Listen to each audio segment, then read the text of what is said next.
Assalamualaikum warahmatullahi wabarakatuh. Waosan karios cerkak kanthi irah-irahan lilin cilik Wito, anggitaning Niko Susanto.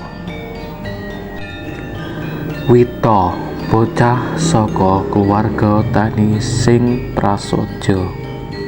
Saben wengi dheweke sinau nganggo lampu minyak cilik amarga omahe durung ana listrik.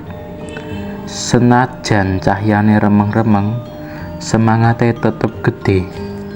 Wito duwe cita-cita pengen dadi guru.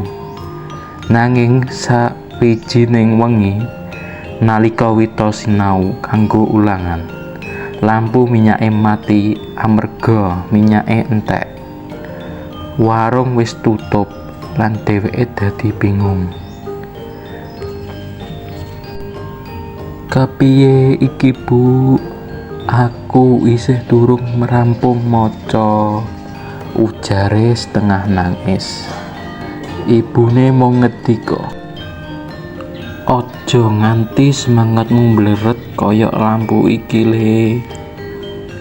Sawise meneng sedhela, Wito eling yen isih ana lilin lawas ing lemari.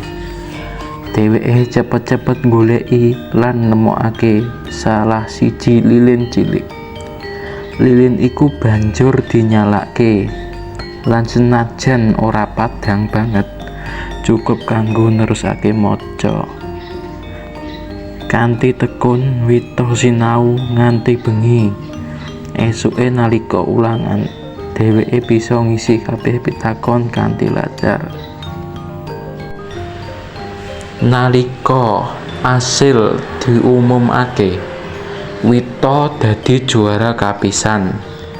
Gurune matur, kasil ora gumantung saka pepadange lampu, nanging pepadange ati lan tekad sing kuat. Wito banjur mesem, atine lega. Dheweke sumurup menawa cita-cita bakal cedhak. Yen semangat lan tekad ora gampang padham kaya lilin sing cilik, nanging bisa madangi pepeteng. Semangat uga bisa madangi dalan urip.